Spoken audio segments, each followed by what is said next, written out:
Ayer te contamos el principio, en realidad el final, pero no el final, de una historia que tiene un cadáver enterrado en una casa desde hace 41 años. Esa casa en la que vivió durante 2 años Gustavo Cerati.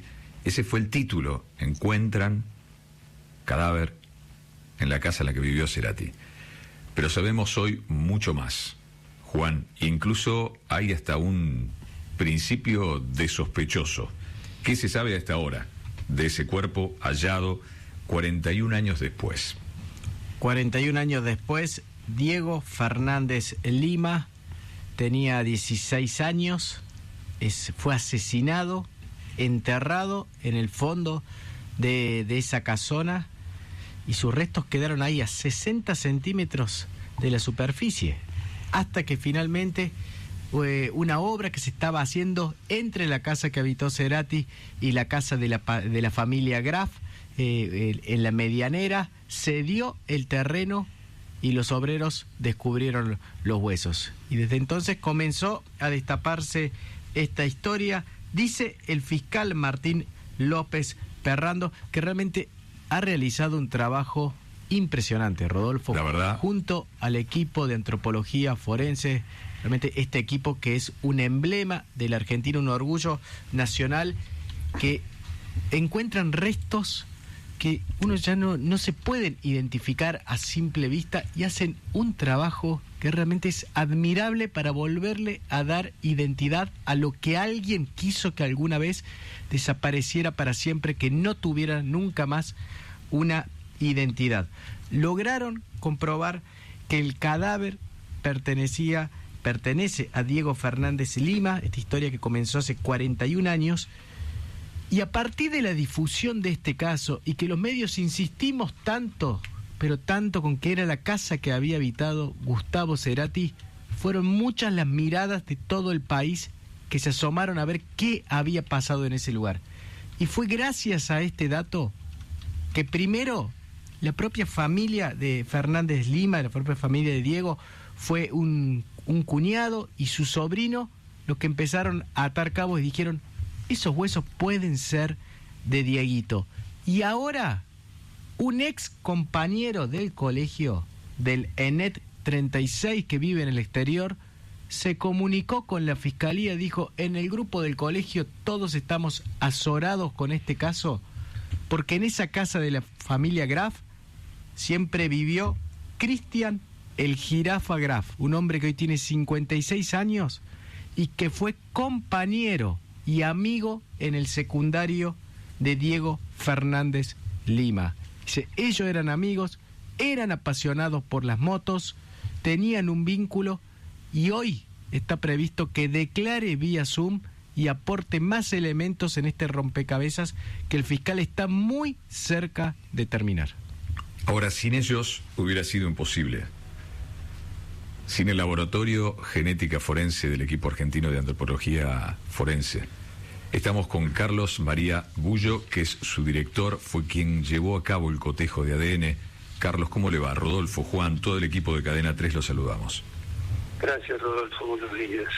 Qué maravilloso que el trabajo de ustedes, como siempre decimos, hacer hablar un cuerpo, pero un cuerpo que tiene restos desde hace 41 años y sin embargo llevan probablemente a una verdad oculta tras 41 años para una familia que buscó a alguien desaparecido desde el 84, doctor. Efectivamente. Sí, le diría que el trabajo del equipo es un trabajo sumamente especializado en búsqueda y restitución de identidades, tanto de cuerpos recientemente desaparecidos como cuerpos desaparecidos hace décadas. Y particularmente nos hemos entrenado en cuerpos de los 70, para lo cual 50 años muchas veces es posible obtener perfiles genéticos, algunas no. Yo le querría destacar que el trabajo del equipo es complementario y multidisciplinario. Lo primero que se toma en contacto una vez el hallazgo que dispara una investigación de identidad, puede ser el hallazgo de un cuerpo, como fue este caso. Otra vez se dispara una investigación de identificación, una denuncia de una familia. Eso ocurrió hace 41 años y nunca se encontró el cuerpo. Claro. Se encuentra este cuerpo ahora y bueno, entra todo el área de investigación, todo el trabajo arqueológico, luego el trabajo antropológico. En el trabajo arqueológico se ve qué cosas asociadas hay al cuerpo, ropa, otras informaciones, tenía un reloj que daba información, etcétera, etcétera, y esto va achicando ese periodo de 41 años a periodos más cortos e incluso épocas, ¿no? Años. Eso es fundamental, porque si uno tuviera que comparar contra todo lo desaparecido que hay en Argentina, esto es increíble, sería una tarea, digamos, masiva. Este es el objetivo muy importante de investigación. Luego, en base a eso, el trabajo de antropología para determinar la edad, el sexo de la víctima, y sabíamos que estaba entre 13 y 17 años, entre 14 y 18 años, y era un hombre joven. Eso también achica el universo de posibles víctimas. Y finalmente el trabajo de genética forense, pero para eso los trabajos de orientación, de identificación son fundamentales, porque uno tiene que buscar un familiar para comparar esos restos y ver si podemos devolverle la identidad. Claro. Si uno no tiene ninguna presunción de identidad, ¿a quién le va a pedir una muestra de sangre? Claro. Finalmente, a partir de las presunciones de investigación que el área de investigación del equipo llevó adelante, se contactaron a dos familias, y una de ellas, que era la madre de este chico, dio un match muy fuerte con una probabilidad de identidad muy alta, de más del 99,99% de identidad. Un dato para decir que en el laboratorio fue relativamente, no fue difícil, pero no era un cuerpo que estaba bien preservado, en el sentido de que el ADN estuviera bien preservado. Tuvimos un poco de dificultad, pero finalmente se obtuvieron perfiles genéticos y se cotejó contra las dos supuestas familias que buscaban a esta persona, a una persona desaparecida, y dio match con este chico y la madre. Siempre se puede obtener. ¿Qué atenta para obtener esa muestra de ADN, más allá del posterior cotejo? ¿Qué es lo que atenta? ¿El paso del tiempo? Imagino que sí. ¿Y qué más, doctor? Mucho, pero especialmente el tipo de suelo y la humedad. Ajá. Si usted entierra esa misma persona en San Juan, en un momento de un viento sonda, de un periodo de sonda, probablemente se transforme en una momia, quede perfectamente preservado. Ahora, si usted entierra ese mismo cuerpo en la selva misionera, probablemente después de 40 años no encuentre nada, o apenas puede encontrar dientes, que es lo último que se degrada de un cuerpo. Porque los suelos ácidos diluyen el calcio de los huesos, terminan de ser un tejido duro a transformarse en un tejido blando, y bueno, después luego, como cualquier otro tejido blando, desaparece como si enterrara un tejido común y no un hueso. Claro. Entonces, en este caso, Buenos Aires no tiene un clima particularmente seco, es más bien húmedo, y eso deteriora más los cuerpos. Y también depende del suelo, ¿no? Porque Buenos Aires no es todo homogéneo, hay zonas que pueden ser más arenosas y ser mejor, otras zonas con más humus. De eso depende: temperatura, humedad y tiempo. ¿Qué ocurre cuando el trabajo, usted hizo match, fue la palabra que usó?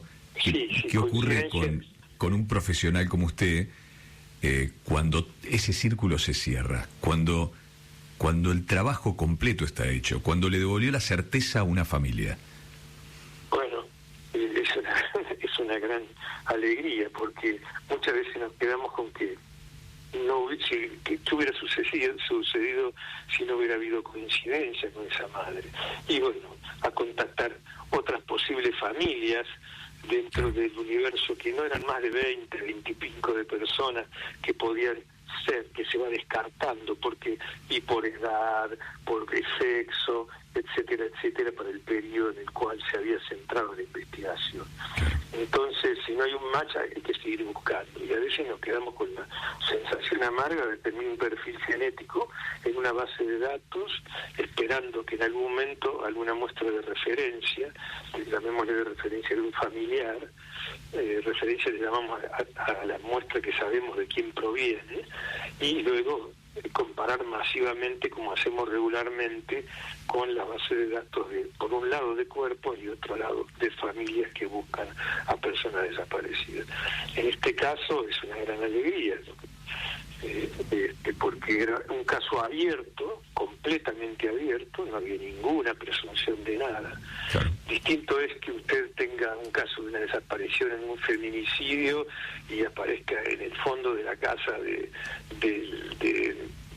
la persona donde vivía el cuerpo de la mujer, o que hay una gran orientación ahí de quién puede ser la persona.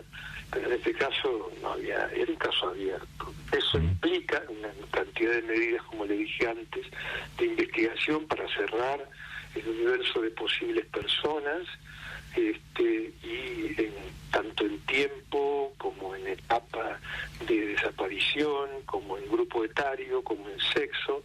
Eso va achicando el universo hasta tratar de contactar cuáles fueron las posibles víctimas. Eso ya de un caso abierto empieza a transformarse ya en un caso más enfocado, con una presunción mayor. Doctor, antes de despedirlo, le quiero contar lo que me pasó anoche. Anoche hablé al aire de Telefe Noticias con Javier, el hermano de Diego. Y él empezó a agradecer. Y ante las personas que agradeció fue a ustedes. Y lo tengo en línea. Y me encantaría que Javier se lo pudiera decir, que le pudiera agradecer, porque para ellos ha sido... Hola Javier, ¿cómo te va? Hola Rodo, qué placer escucharte otra vez y gracias por todo. Te escucha el doctor Carlos María Abullo, que es director del Laboratorio de Genética Forense, del equipo argentino de antropología forense, gracias. Que fue, bueno, él quiso el match, él quiso el cotejo de ADN. Te está escuchando, Javier, y imagino que eso que me dijiste anoche se lo querés decir a él. No tengo palabras, necesitaría algún día abrazarlo. Y no tengo palabras de agradecimiento. Todo lo que hicieron, la velocidad, con el respeto, fue impresionante. Todo el trabajo de todo el equipo, no se puede creer. Son unos genios. Genios. Muchísimas gracias. Realmente da un aliciente muy grande a seguir trabajando, porque esto para nosotros finaliza una etapa, abre una a ustedes y también cierra una etapa de gran incertidumbre, de espera de 41 años. Sabemos que las familias cuando reciben el cuerpo del ser querido hacen un cierre, en definitiva, de este gran periodo de apertura y de incertidumbre. Nos alegra muchísimo de estos finales, porque sabemos que esto resuelve una gran incógnita, así que felices nosotros también y nosotros agradecidos de su agradecimiento. No, por favor, es lo mínimo que puedo hacer y no me va a alcanzar la vida para agradecerles todo lo que hicieron. Y me encantaría abrazar uno por uno a todo el equipo que estuvieron ahí. Y sí, como dice usted, es cerrar, cuando tengamos los restos de Diego, por lo menos poderle el adiós final, que por lo menos saber, después de 41 años, tanto dolor. Bueno, no, gracias. Eso es un aliciente para nosotros para seguir trabajando. Gracias. Inmensamente, es un gran estímulo. Carlos, gracias por su generosidad, por este momento y por su laburo, el suyo y el de todo el equipo. Gracias de verdad. Bueno, muchísimas gracias a todos y bueno, también extensivo a todo el grupo del equipo, porque realmente, como les dije, es un trabajo integral de muchas áreas. En el laboratorio yo no trabajo solo, trabajan otros profesionales que también han hecho parte o casi todo el trabajo del que estamos hablando ahora. Son un orgullo, doctor, le mandamos un gran abrazo. Gracias, doctor. Ahí estaba Carlos María Abullo, director del laboratorio. ¿Qué posibilidad, Javier? ¿Cómo andás? Hola, Rodo. de agradecerle mano a mano con el doctor y Gracias. y detrás de cámara Gracias a vos. generaremos ese abrazo que querés darle, que imagino que Y sí, necesitas darle. me encantaría a cada uno de todos, de los que tuvieron, tanto el equipo antropológico, la fiscalía, hay mucha gente, todos los que están hablando, amigos de Diego que aparecieron de todos lados, que yo no los conozco, y agradecerles de por vida, porque bueno, lo encontramos, lo encontramos, gracias a Dios. Ahora vienen las otras preguntas. Por un lado, Sí. cerrar esa etapa, Javi, Sí. poderle darle sepultura, como acabas de Sí. decir. Sí, sí. ¿Cómo está tu mamá hoy? ¿Cómo está con la noticia? ¿Cómo Gracias. la estás cuidando? No, sí, bueno, yo hace 2 días que no prendo la tele, yo tampoco estoy viendo nada. Estoy tratando que ella no vea, más allá que sabe todo, pero bueno, tiene 87 años y a veces su pobre, la cabecita se le va y empieza, nada, es complicado, hay que entenderla también. Y no, que por eso no quiero exponerla, pobre. Sí, claro. Sí, claro. Sí. Anoche me contaste algo sumamente simbólico. Tu papá murió buscando a tu hermano, con Sí. una libretita donde en esa Argentina del 84, que todavía presumía que cada uno que se iba de la casa se había ido, la palabra desaparecido era casi prohibida, en esa Sí. Argentina tu papá hizo su propia investigación. Sí, Rodo, sí, fue sacando recortes, datos y gracias a Dios había 2 hojitas sueltas que tenía todos los nombres, teléfonos y algunas direcciones y documentos de amigos de Diego, del secundario, de Excursio, y yo no los conozco, me imagino que eran ellos, porque en un momento, en el 84, 85, creo que lo juntaron y la policía le preguntó a cada uno y nadie sabía nada. Y está todo en la libretita. Te enteraste hace unas horas, sale la información, hay un compañero de colegio de tu hermano que va a declarar hoy, vía Zoom, está en el exterior, diciendo que en esa casa, en los Graf, vivía una persona que era amigo de tu hermano. Me enteré por un colega tuyo haciendo un móvil a la mañana, no tengo confirmación, nada de la fiscalía, no hablé todavía, y es increíble, no puedo creer. Para hacerle eso, ¿qué hizo? No se justifica nada. No entiendo. Es entender, ¿no? Lo que a esta altura es entender qué fue lo que pasó. Claro, porque para que termine así, por Dios, no nos entra en la cabeza a ninguno de la familia, a nadie. Difícil.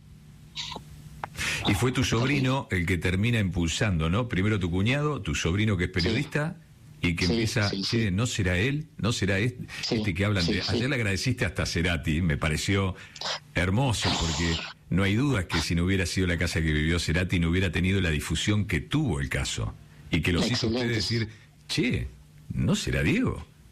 Tal cual, fue todo muy... Empezó mi cuñado y después habló con mi sobrino y ahí empezamos y hasta que acá estamos. Y gracias totales, como dije, a Cerati, porque si no era por Gustavo, quizás me moría sin saber dónde está mi hermano, lo que pasó. Pero es impresionante esto. Después de 41 años, tanto dolor. Vos tenías 10 y tu hermano era, con 15, 16, tu ídolo total. 16. Y sí, jugaba al fútbol en Excursio, lo iba a ver, jugaba, yo no recuerdo mucho, pero por lo que estoy escuchando jugaba muy bien. Jugábamos al fútbol en el cuarto nuestro, que de 3x3. Yo Pobre viejo, con usted jugando al fútbol.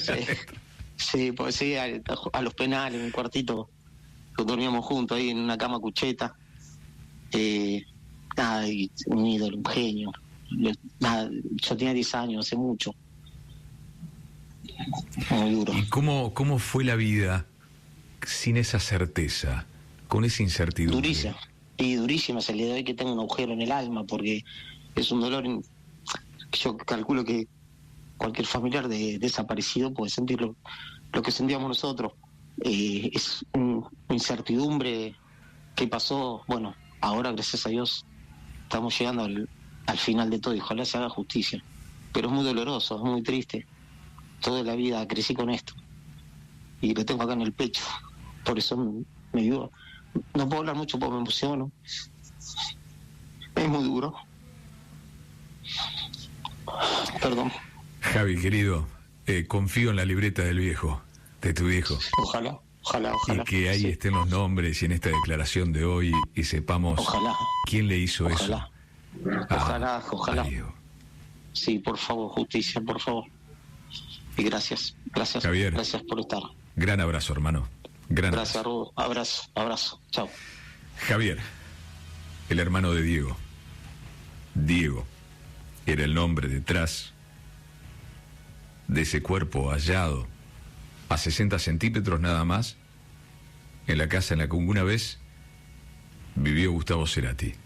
Esa historia que empezamos a reproducir los medios, que tratamos, Juan, tantas veces acá.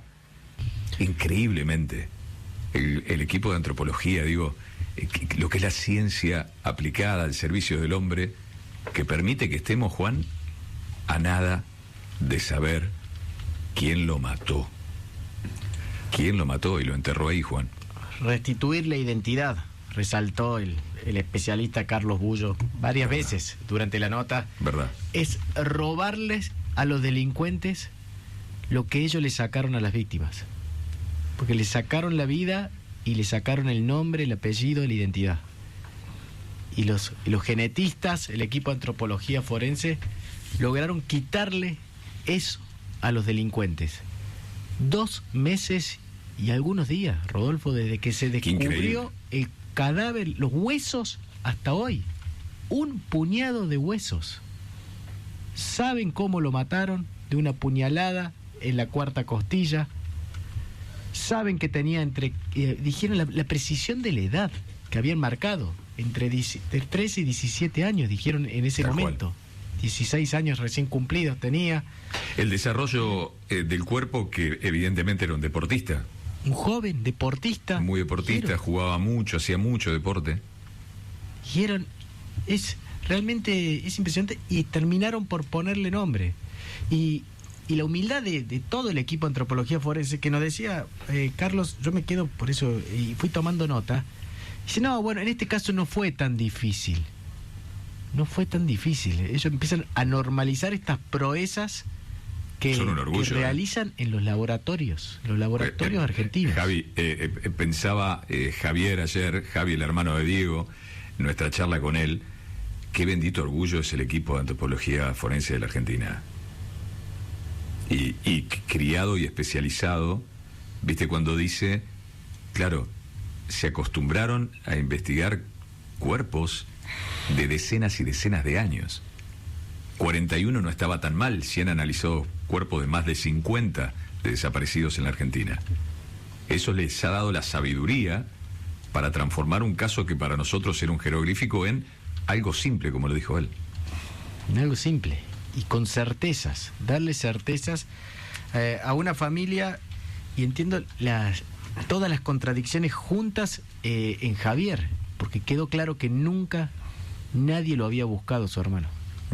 Que esa policía que le puso fuga de hogar nunca movió nada para haberle dado una respuesta mucho antes a esta familia. Estaba ahí, muy cerquita de donde lo habían visto por última vez, y todo indica en la casa de un amigo. Dios mío. El pasado te alcanza, acostumbro a decir. Ojalá lo alcance al que se llevó la vida de este pibe. Gracias a todo el equipo y gracias, Juan, porque la verdad que nos apasionó este caso. Y buscamos, algún día podremos tener la respuesta, y esa respuesta ha llegado en estas horas.